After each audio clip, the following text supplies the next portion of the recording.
গল্পকাননের আজকের আয়োজনে আপনাদেরকে পড়ে শোনাব হুমায়ুন আহমেদের ছোট গল্প জাদুকর। হাফ ইয়ারলি পরীক্ষার অঙ্ক খাতা দিয়েছে। বাবলু পেয়েছে 8.5। শুধু তাই নয়, খাতার উপর লাল পেন্সিল দিয়ে ধীরেন স্যার বড় বড় করে লিখে দিয়েছেন গরু। কি সর্বনাশ! বাবলু খাতা উল্টে রাখলো যাতে গরু লেখাটা কারো চোখে না পড়ে। কিন্তু ধীরেন স্যার মেঘস্বরে বললেন, এই বেঞ্চের ওপর উঠে দাঁড়া। বাবলু বেঞ্চের উপর উঠে দাঁড়ালো। তোর অঙ্ক খাতায় কী লিখে দিয়েছি সবাইকে দেখা। সে মুখ কালো করে সবাইকে দেখালো খাতাটা। ফার্স্ট বেঞ্চে বসা কয়েকজন ভ্যাক ভ্যাক করে হেসে ফেলল। ধীরেন স্যার গর্জন করে উঠলেন, এই কে হাসে? মুখ সেলাই করে দেব। হাসি বন্ধ হয়ে গেল সঙ্গে সঙ্গে। ধীরেন স্যারকে সবাই জমের মতো ভয় করে, আড়ালে ডাকে জম স্যার। ফার্স্ট বেঞ্চে আবার একটু খিকি শব্দ হলো। ধীরেন স্যার হুঙ্কার দিয়ে উঠলেন, আরেকবার হাসি শব্দ শুনলে চট দিয়ে দাঁত খুলে ফেলবো। নাট্যশালা নাকি? ক্লাস পুরোপুরি নিঃশব্দ হয়ে গেল। ধীরেন স্যার থমথমে গলায় বললেন, এই বাবলু, তুই ঘন্টা না পড়া পর্যন্ত বেঞ্চের উপর দাঁড়িয়ে থাকবি। বাবলু উদাস চোখে জানলা দিয়ে বাইরে তাকিয়ে রইল। বেঞ্চের উপর 1 ঘন্টা দাঁড়িয়ে থাকা তেমন কিছু না, কিন্তু বাসায় ফিরে বাবাকে কি বলবে এই ভেবেই বাবলুর গায়ে ক্ষণে ক্ষণে কাঁটা দিয়ে উঠতে লাগলো। বাবা মোটেই সহজ পাত্র নন। ধীরেন স্যারের মতো মাস্টারও তার কাছে দুগ্ধপোষ্য শিশু। বাড়িতে আজ ভূমিকম্প হয়ে যাবে বলাই বাহুল্য। বাবলু এই ঠান্ডা আবহাওয়াতেও কুলকুল করে ঘামতে লাগলো। বাবলু ভেবে পেল না অঙ্কের মতো একটা ভয়াবহ জিনিস কি করে পড়াশোনার মধ্যে ঢুকে গেল। কি হয় অঙ্ক শিখে? তৈলাক্ত বাঁশ বেয়ে বাদরে উঠবার দরকারটা কি? আচ্ছা ঠিক আছে, উঠছে উঠে পড়ুক, কিন্তু প্রথম মিনিটে উঠে দ্বিতীয় মিনিটে আবার পিছলে পড়বার প্রয়োজনটা কি? বাবলু একটি দীর্ঘ নিঃশ্বাস ফেলল। স্কুল ছুটি হলো 5টায়। বাবলু বাড়ি না গিয়ে স্কুলের বারান্দায় মুখ কালো করে বসে রইল। স্কুলের দপ্তরে আনিস মিয়া বললেন, বাড়িতে যাও ছোট ভাই। বাবলু বলল, আমি আজকে এখানেই থাকবো। কও কি ভাই, বিষয় কি? বিষয় কিছু না, তুমি ভাগো। আনিস মিয়া একগাল হেসে বলল, পরীক্ষায় ফেল করছো কেমন? বাড়ি থেকে নিতে না আসলে যাইতা না, ঠিক না? আনিস মিয়া দাঁত বের করে হাসতে লাগলো। বাবলু স্কুল থেকে ছুটে বাইরে চলে আসলো। সরকার বাড়ির আম গাছের নিচে বসে রইল একা একা। জায়গাটা অসম্ভব নির্জন। কিছুক্ষণের মধ্যেই চারদিক ঘুটঘুটে অন্ধকার হয়ে গেল। বাবলুকে ভয় দেখানোর জন্যই হয়তো অসংখ্য ঝিঝি একসঙ্গে ডাকতে লাগলো। বিলের দিক থেকে শব্দ আসতে লাগলো। ডান পাশের ঝোপ কেমন যেন নড়ে উঠল। বাবলু শার্টে লম্বা হাতায় ঘন ঘন চোখ মুছতে লাগলো। এই ছেলে, কাঁদছো কেন? অন্ধকারে ঠিক পরিষ্কার কিছু দেখা যাচ্ছে না। বাবলুর মনে হলো লম্বা মতো একজন লোক ঝোপটার কাছে দাঁড়িয়ে আছে। লোটার হাতে ভারী একটা ব্যাগ জাতীয় কিছু, পিঠে হয়ে এরকম একটা বোচকা ফিতা দিয়ে বাঁধা। এই খোকা, কি হয়েছে? বাবলু ফোপাতে ফোপাতে বলল, আমি অঙ্কে 8.5 পেয়েছি। তাই নাকি?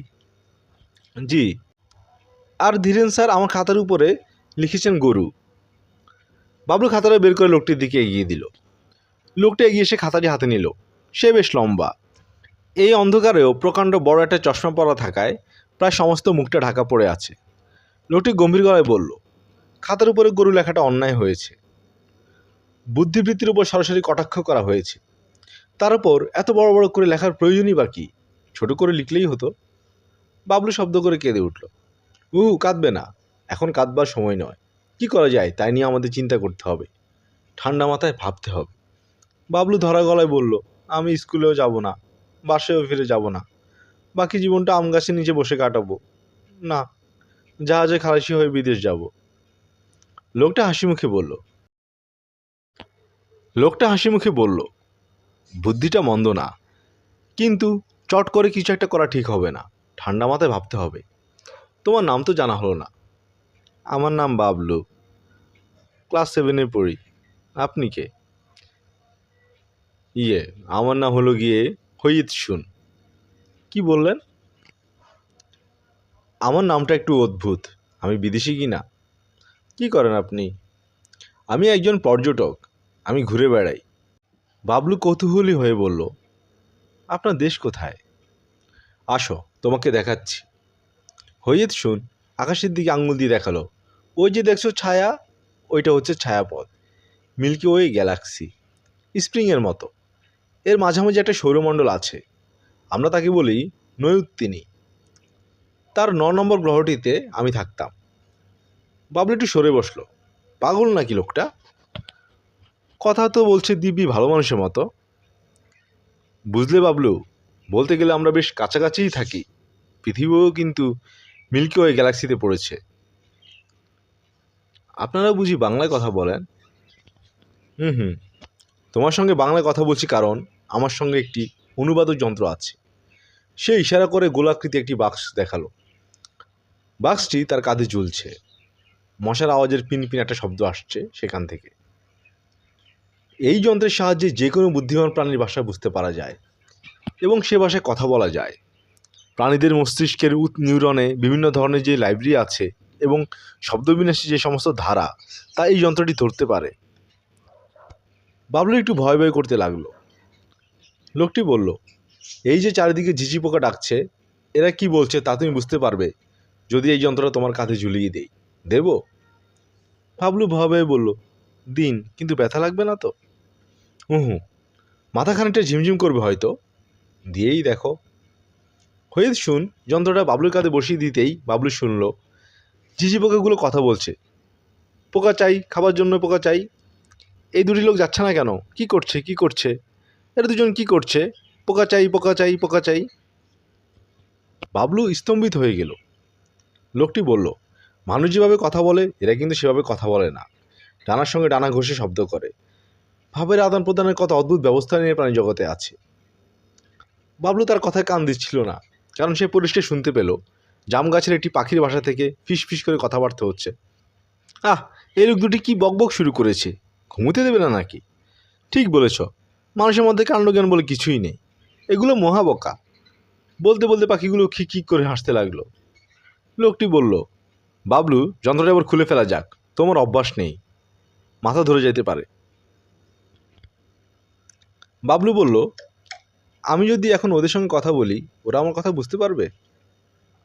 দু একটা কথা বুঝতে পারে, তবে বেশিরভাগ কথাই বুঝবে না। ওদের বুদ্ধিবৃত্তি নিম্ন স্তরের। অবশ্য সবার না। পৃথিবীতে অনেক বুদ্ধিমান প্রাণী আছে, যেমন ধরো তিমি মাছ। তিমি মাছ বুদ্ধিমান? অত্যন্ত বুদ্ধিমান। শুধু হাত নেই বলে যন্ত্রপাতি তৈরি করতে পারে না। ডলফিনও খুব বুদ্ধিমান। ওদের যদি হাত থাকতো তাহলে পৃথিবীর চেহারা পাল্টে যেত। সর্বশক্তিমান ঈশ্বরের ইচ্ছা, তিনিই ভালো জানেন কেন তাদের হাত দেননি। হইয়েত শুন। একটা ছোট্ট নিঃশ্বাস ফেলে যন্ত্রটা বাবলুর কাছ থেকে নিয়ে এলো। এবার তোমার ব্যাপারটা চিন্তা করা যাক। কি ঠিক করলে? জাহাজের খালাসি হবে? না। তবে কি? অন্ধকারে জামগাছের নিচে বসে থাকবে? হুম, আমি আপনার সঙ্গে যাব। তাই বুঝি? জি। কিন্তু তা সম্ভব নয়। আমাদের চলাফেরার জন্য রকেট বা স্পেসশিপ নেই। আমরা এক জায়গা থেকে অন্য জায়গায় যাই সরাসরি বস্তু স্থানান্তর প্রক্রিয়ায়। তোমাকে দিয়ে তা হবে না। তাছাড়া আমি এখন যাব তোমাদের বৃহস্পতি গ্রহের একটি চাঁদে। তার নাম হচ্ছে টাইটান। সেখানে অত্যন্ত বুদ্ধিমান প্রাণী আছে। আমিও আপনার সঙ্গে টাইটানে যাব। একেবারেই অসম্ভব। সেই জায়গাটা বিষাক্ত, ফ্লোরিন গ্যাসে ভরপুর। তার উপর আছে সালফার ডাই অক্সাইড। আমার তাতে কিছু হবে না, কিন্তু তুমি মারা যাবে সঙ্গে সঙ্গে। বাবলু মুখ কালো করে চুপ করে রইল। লোকটি শান্তস্বরে বলল, তুমি বরং ভালো মতো পড়াশোনা করো, কারণ তোমাদের এখন অনেক কিছুই শেখার আছে। অঙ্কে 8.5 পেলে হবে না। বাবলু কোনো উত্তর দিল না। লোকটি বলল, ঈশ্বর মানুষকে প্রথম শ্রেণীর মস্তিষ্ক দিয়েছেন। এটাকে তাদের কাজে লাগানো উচিত। ইচ্ছে করলেই এরা জ্ঞান বিজ্ঞানে আমাদেরকে ছাড়িয়ে যেতে পারে। বাবলু মুখ কালো করে বলল, আমি অঙ্ক কিচ্ছু শিখতে চাই না। হয়েছুন হেসে ফেলল। হাসতে হাসতেই বলল, মানুষেরা প্রাণ হিসেবে কিন্তু খুব অদ্ভুত। এরা প্রায় সময় যা ভাবে তা বলে না। মুখে এক কথা বলে, কিন্তু মনের কথা ভিন্ন। তুমি মনে মনে ভাবছো এখন থেকে খুব মন দিয়ে অঙ্ক শিখবে, যাতে এই ধরনের যন্ত্র বানাতে পারো, কিন্তু মুখে বলছো অন্য কথা, ঠিক না? বাবলু থেমে বলল, আপনি কি করে বুঝলেন? আমার কাছে ছোট একটা কমিউনিটির যন্ত্র আছে। এ দিয়ে বুদ্ধিমান প্রাণীরা কী ভাবছে তা অনেক দূর থেকে টের পাওয়া যায়। যেমন ধরো, যন্ত্রটা তোমার কাঁধে ঝুলিয়ে দিলে তুমি বুঝতে পারবে তোমার বাবা এবং তোমার ধীরেন স্যার এই মুহূর্তে কী ভাবছেন। তারা দুজনেই হারিকেন নিয়ে খুব ব্যস্ত হয়ে তোমাকে খুঁজে বেড়াচ্ছেন। তোমাদের স্কুল দপ্তরে আনিস মিয়ার বাসায় গিয়ে খবরটা দেওয়ার পর থেকেই তোমার বাবা খুব অস্থির হয়ে পড়েছেন। তোমার বাবার মনের অবস্থাটাও বুঝতে চাও? বাবলু মাথা নাড়ল। সে বুঝতে চায়। লোকটি যন্ত্রটা কাঁধে ঝুলিয়ে দিতেই বাবলু শুনল বাবা মনে মনে বলছেন, আমার পাগলা ছেলেটা কোন অন্ধকারে একা একা বসে আছে কে জানে, আট পেয়েছে তো কি হয়েছে, আহা বেচারা। আমার ভয় বাড়িও আসতে পারছে না, না আর কোনোদিন রাগারাগি করব না। ভাবতে ভাবতে বাবা চোখ মুছলেন। ধীরেন স্যারও ঠিক একই রকম কথা ভাবছে। আহারে বাচ্চা ছেলেটা কোথায় না কোথায় বসে আছে অন্ধকারে, খাতায় গরু লেখাটা অন্যায় হয়েছে খুব, সে লজ্জাতেই বাড়ি যাচ্ছে না। না, ছাত্রদের সঙ্গে আরেকটু ভদ্র ব্যবহার করা দরকার, এরকম রাগারাগি করব না। বাবলুটাকে রোজ 1 ঘন্টা করে অঙ্ক শেখাবো। হইত হাসতে হাসতে বলল, কি শুনলে তাদের মনের কথা? জাহাজে খালাসি হওয়ার পরিকল্পনা এখনও আছে? জি না। ভালো, খুব ভালো। তা বাবলু সাহেব, আমার তো এখন যেতে হয়। আর একটু বসুন না। না, আর বসা যাচ্ছে না। তোমার বাবা আর স্যার এদিকেই আসছেন, আমাকে দেখলে ব্যাপারটা ভালো হবে না। যাই তাহলে, কেমন? তার কথা শেষ হবার আগেই বাবাকে এবং ধীরেন স্যারকে দেখা গেল। দপ্তরে আনিস মিয়া একটা হারিকেন হাতে আগে আগে আসছে। বাবলু ভিনগ্রহের লোকটিকে আর দেখতে পেল না। বাবা এসেই প্রচণ্ড একটা চড় বসালেন। রাগী গলায় বললেন, এই বয়সে বাদামি শিখেছিস? বাড়ি না গিয়ে গাছের নিচে বসে ধ্যান করা হচ্ছে? তোর পিঠের ছাল তুলব আজকে। ধীরেন স্যার থমথমে স্বরে বললেন, খারাপ পরীক্ষা হয়েছে, কোথায় তাড়াতাড়ি বাড়ি ফিরে বই নিয়ে বসবি তা না, সাপখোপের আড্ডার মধ্যে এসে বসা। আগামীকাল তুই সারা পিরিয়ড আমার ক্লাসে নীল ডাউন হয়ে থাকবি। গরু কি আর সাদে লিখেছি? বাবলু এদের কথা একটু রাগ করলো না, কারণ এখন সে নিশ্চিত জানে এসব তাদের মনের কথা নয়। তাছাড়া হারিকেনের আলো স্পষ্ট দেখলো বাবার চোখ ভেজা।